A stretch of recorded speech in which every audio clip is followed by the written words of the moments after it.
എന്റെ അച്ഛന്റെ മുമ്പിൽ എനിക്ക് തോറ്റു കൊടുക്കാൻ ആഗ്രഹമില്ല. ഞാൻ ജയിച്ചു കാണിക്കാം എന്റെ അച്ഛന്റെ മുമ്പിൽ. ഈ പ്രായത്തേക്ക് ലോട്ടറി വിൽക്കാൻ ഇറങ്ങിയ കാരണം എന്താ മോനെ?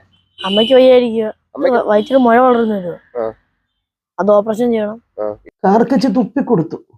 എന്റെ കുഞ്ഞ് 7 മാസമൊക്കെ ഒന്ന് വലിയാൻ തുടങ്ങിയ സമയമായിരുന്നു. കാണണമെന്ന് വിചാരിച്ചിട്ടില്ല, ഒരു അച്ഛൻ വേണമെന്ന് ആഗ്രഹിച്ചിട്ടുണ്ട്, അല്ലാതെ എനിക്ക് കാണണമെന്നൊന്നുമില്ല. അച്ഛൻ എന്താ എടുക്കുന്നത്? അച്ഛൻ കളഞ്ഞിട്ട് പോയതാ. ആണോ? മോളെ കൊല്ലണമെന്നും പറഞ്ഞ് ഭയങ്കര പ്രശ്നമൊക്കെ ആയിരുന്നു. കുഞ്ഞിന്റെ നാളദോഷമാണെന്നും പറഞ്ഞുകൊണ്ട്. എവിടെയാണോ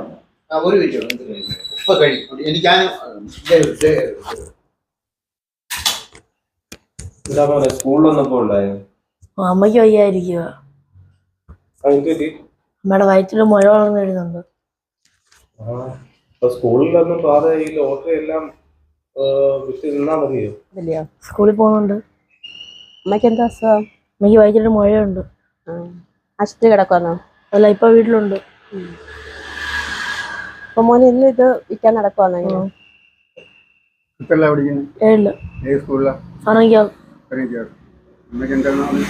അമ്മയ്ക്ക് വയറ്റില് മുഴയുണ്ട്. അച്ഛൻ എന്താ എടുക്കുന്നത്? അച്ഛൻ കളഞ്ഞിട്ട് പോയതാ. ആണോ? അപ്പൊ മോന്റെ കൂടെ വേറെ ആരുണ്ട്? വേറെ അനിയത്തി അമ്മയുള്ളു.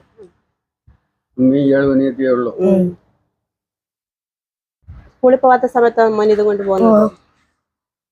ഇതല്ല പഠിക്കുന്നേ? 7. ആന്റി എടുക്കാം. 80. 100 ചില്ലറ.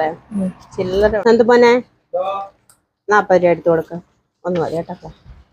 അവരെ രണ്ടുപേരെയും മോളുടെ 3-ാം മാസം കളഞ്ഞിട്ട് പോയതാന്ന് തൊട്ട് ഞാൻ തന്നെ എല്ലാ കാര്യങ്ങളും നടത്തിക്കൊണ്ട് വന്നതാണ്. ഇപ്പോഴാണ് എനിക്ക് ഇത്രയും വയ്യാതായതില്ല ഞാൻ ഇങ്ങനെ പെട്ടുപോയത്. ലോട്ടറി കച്ചവടമായിരുന്നു. 3 വയസ്സില് മോളുടെ 3-ാം മാസം എന്നെ കളഞ്ഞിട്ട് പോയതാ. പുള്ളിക്കാരന് പ്രഷർ വന്നപ്പോൾ മോളുടെ നാളദോഷം കൊണ്ടാണ് പ്രഷർ വന്നത്. മോളെ കൊല്ലണം. അവിടെ 2 ജ്യോത്സ്യന്മാരെടുത്ത് ചോദിച്ചപ്പം മോളെ കൊല്ലണം, മോളുണ്ടായത് കൊണ്ടാണ് പ്രഷർ ഉണ്ടായത്, മോളുടെ ഉത്തരം നാളായത് കൊണ്ടാണ് തന്തയ്ക്ക് പ്രശ്നം ഉണ്ടായത് എന്നും പറഞ്ഞുകൊണ്ട് അങ്ങനെ പിന്നെ കുഞ്ഞിനെ അങ്ങനെ അങ്ങോട്ട് കൊണ്ടുപോയിട്ടില്ല. ഞങ്ങളെ പിന്നെ വേണ്ടാന്നായി.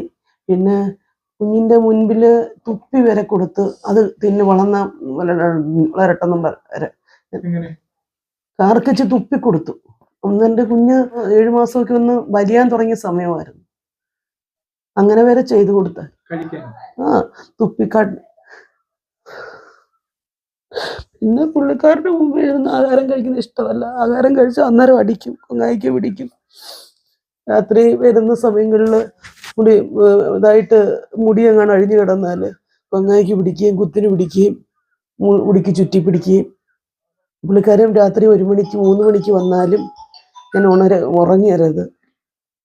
ഉറങ്ങരുത്. എന്നെ ഒരുപാട് ഉപദ്രവിച്ചു. ഈ മോളെ ഗർഭിണിയായിരിക്കുന്ന 7-ാം മാസം ഗർഭിണിയാവുന്ന സമയത്ത് ഒരു കട്ടൻ ചായ കൊടുത്ത സമയത്ത് ഒറ്റ ചവിട്ടിന് എന്നെ പാദത്തിന്റെ ഇല്ലെറിഞ്ഞതാ. അവിടെ കിടന്ന് പിന്നെ എന്റെ കുഞ്ഞിന് അനക്കമില്ലാതെ ഇവിടുന്ന് മാവേലിക്കരെ കൊണ്ടുപോയി അവിടുന്ന് SIT കൊണ്ടുപോയി സിസേറിയൻ ചെയ്യുന്നത് മോളെ. കുഞ്ഞിന്റെ 8-ാം മാസം എന്നിട്ട് അവരുടെ അമ്മയും ഹസ്ബൻഡും കൂടെ വന്ന് ഓട്ടോയ്ക്കകത്ത് വന്ന് കുഞ്ഞിനെ എടുത്തോണ്ട് ഓടുകയും എല്ലാം ചെയ്ത്. അങ്ങനെ പിന്നെ വണ്ടിക്ക് ഓട്ടോക്കാരും എല്ലാവരും പിടിച്ചു നിർത്തിയ കുഞ്ഞിനെ വാങ്ങിച്ചത്. കുഞ്ഞിനെ കൊല്ലുമെന്നും പറഞ്ഞ് പ്രശ്നമായി. അങ്ങനെ പിന്നെ കോടതി 2-ാമത്തെ പ്രാവശ്യം ഡൈവേഴ്സ് ആക്കിയത്. ഈ പറ്റുന്ന നല്ല മോൻ എന്താ അറിയത്ത പോലും ഇല്ല. മോൻ കണ്ടപ്പോൾ മനസ്സിലാവത്ത പോലും ഇല്ല. കണ്ടിട്ടില്ല.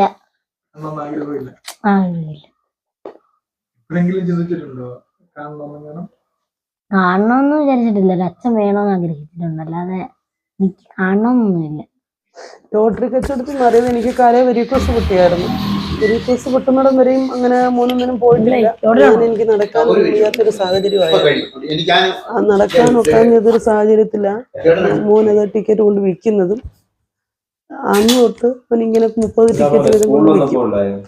അമ്മയ്ക്ക് 30 ടിക്കറ്റ് വിറ്റാൽ 200 രൂപ കിട്ടും. അതുകൊണ്ട് എന്റെ വീട്ടിലെ കാര്യങ്ങളും എല്ലാം നടന്നു വരുന്ന അതിലായിരുന്നു. പഠനവും ഞാൻ മോള് 7-ല്. അപ്പം പിന്നെ ഇപ്പം 2 മാസം കൂടെ ട്യൂഷൻ നിർത്തി. രണ്ടുപേരും ട്യൂഷൻ നിർത്തിയെന്ന് പറഞ്ഞാൽ ട്യൂഷൻ ഫീസ് കൊടുക്കാൻ ഒരു നിവർത്തി വെക്കുന്നില്ല.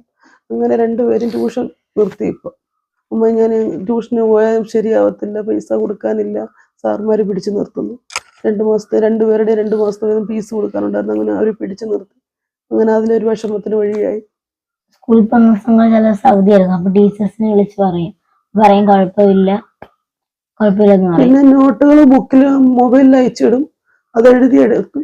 എന്നിട്ട് സംശയം ഉണ്ടെങ്കിൽ പിള്ളേരോട് ചോദിക്കും, സ്കൂളിൽ ചെല്ലുമ്പോൾ പിന്നെ ടീച്ചറിനോട് ചോദിക്കും. അങ്ങനെ ചെയ്തുകൊണ്ടിരിക്കുന്നത്. പഠിക്കാനൊക്കെ പറ്റുന്നുണ്ടോ? അത് ഉറപ്പാവോ? പഠിക്കാൻ പറ്റുന്നുണ്ട്. പിന്നെ ഞങ്ങൾ അമ്മ ആശുപത്രി കിടന്നപ്പോഴായിരുന്നു ഇച്ചിരി പാളി. പിന്നെ ചേട്ടനോട് പറഞ്ഞപ്പോ ബാഗൊക്കെ അങ്ങ് കൊണ്ട് തന്നു, ബസ്സിനകത്ത് വന്നു. ആശുപത്രി കൊണ്ടുവന്നു. അത് അവിടെ വെച്ച് എഴുതി വെക്കുകയും നോട്ട് എഴുതി അവിടുന്ന് ഞാൻ അവിടെ കിടക്കുന്ന സമയങ്ങളിൽ അവിടെ ബുക്ക് എടുത്ത് വായിക്കുകയൊക്കെ ചെയ്യുമായിരുന്നു. എനിക്കും ചേട്ടൻ്റെ കൂടെ അമ്മയെ സഹായിക്കാൻ വേണ്ടി ജോലി ചെയ്യണമെന്നൊക്കെ ഉണ്ട്. പക്ഷെ ചേട്ടൻ സമ്മതിക്കത്തില്ല, പെങ്കൊച്ചായോണ്ട്. വലുതാവുമ്പോ സമ്മതിക്കും. എന്റെ അച്ഛന്റെ മുമ്പിൽ എനിക്ക് തോറ്റു കൊടുക്കാൻ ആഗ്രഹമില്ല. ഞാൻ ജയിച്ചു കാണിക്കാം എന്റെ അച്ഛന്റെ മുമ്പിൽ. ഡോക്ടർ ആവാനാണ് ആഗ്രഹം. ആകും. എന്ത് ചെയ്താലും ആവും. എന്റെ അമ്മയുടെ അസുഖം മാറ്റാൻ വേണ്ടി എന്തും ചെയ്യും. മറ്റൊരാൾക്ക് ഇതുപോലെ വരുമ്പം ഒരു ഡോക്ടറല്ലേ ഒരു കാര്യം ഓരോരുത്തരെ രക്ഷിക്കുന്നു. ആ അമ്മയുടെ കൂട്ട് ആർക്കെങ്കിലും ഒക്കെ ഇങ്ങനെ പൈസ കൊടുത്ത് ചെയ്യേണ്ടി വരുമ്പോൾ അതൊക്കെ ഫ്രീ ആയിട്ട് ചെയ്തു കൊടുക്കും. അവൾക്ക് ജോലിക്ക് പോകാൻ ഇഷ്ടം. പക്ഷെ അവളെ ജോലി ചെയ്യിപ്പിക്കാതെ അവൾക്ക് ഡോക്ടർ സ്ഥാനം മേടിച്ചു വെക്കാനാണ് എൻ്റെ ഇഷ്ടം. അവളെ ഉമ്മ ആവണ പറയത്തൊക്കെ ഉണ്ട്. ഉമ്മ ഇരുന്നങ്ങ് പറയുക. ഇല്ല, അവളിപ്പോ പോകണ്ട, പെൺകൊച്ചല്ലേ. അവക്ക് എത്ര പഠിപ്പിക്കും അത്രയും വരെ പറ്റിങ്ങനെ പഠിപ്പിക്കും. കിട്ടുന്ന എന്ത് ജോലി ചെയ്യും. പഠിക്കും. എനിക്ക് ആർമി ആവാൻ ഇഷ്ടം. അമ്മയുടെ അസുഖങ്ങൾ ഇപ്പൊ എങ്ങനെ മാറ്റണം. അതും അധ്വാനിക്കും. വൈകിട്ടത്തെ എന്റെ ആഹാരമാണ്, 3 നേരത്തെ ആഹാരമല്ലേ, എന്റെ 3 നേരത്തെ ആഹാരം തിരിച്ചു വെക്കണം. ഇതില്ലെങ്കിൽ ജീവനില്ല. എന്റെ മോളാണെങ്കിൽ എന്നോട് എന്റെ കൂടെ എപ്പോഴും കാണും. എന്ന് പറഞ്ഞാൽ ഞാൻ ലൈറ്റ് ഇടുന്ന സമയങ്ങളിലെല്ലാം ചാടി എഴുന്നേക്ക് അമ്മ എന്തുവാണെന്ന് ചോദിച്ചുകൊണ്ട് ചാടി എഴുന്നേറ്റ് അമ്മല പിന്നെ കാല് തടവി തരികയും പിന്നെ കട്ടൻ ചായ കൊണ്ട് തരികയും. ശ്വാസം മുട്ടലാണെങ്കിൽ മറ്റേ കുരുമുളകിന്റെ ഇലയൊക്കെ എടുത്തു വെച്ചിട്ടുണ്ട്, അതൊക്കെ ഇട്ട് ആവി തരികയും ഒക്കെ ചെയ്യും. എന്നിട്ട് ഒന്ന് തന്നെ ആസ്പത്രി കൊണ്ടുവന്ന് തന്നെ ആവിയും തന്ന് 3 മണിക്ക് ആവിയും തന്ന കട്ടൻ ചായയും തന്ന എന്നെ ഇവിടുന്ന് ഓട്ടോ വിളിച്ച് കൊണ്ടുവന്നത്. ചില ദിവസങ്ങളിലൊക്കെ അമ്മയ്ക്ക് തീരെ വയ്യാതാവും. അപ്പൊ പിന്നെ ഞാൻ രാവിലെ എഴുന്നേക്കും.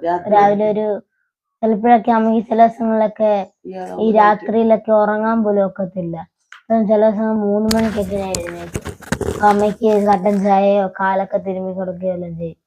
ചില സമയത്ത് ഉറക്കമൊന്നും ഇല്ല, എഴുന്നേറ്റിരിക്കത്തതേ ഉള്ളൂ.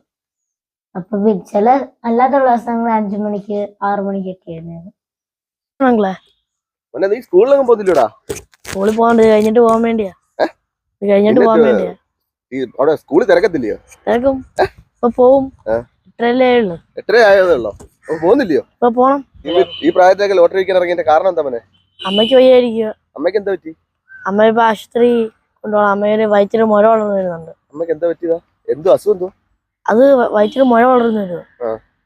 അത് ഓപ്പറേഷൻ ചെയ്യണം. ഏതാശുപത്രിയിലാണ് കാണിക്കുന്നത്? അത് നമ്മുടെ തിരുവല്ലയിലോ? സ്കൂളിൽ എത്രല്ല പഠിക്കുന്നത്? സ്കൂളിൽ 7. അദ്ദേഹത്തിനോട് കൊടുത്താട്ടെ.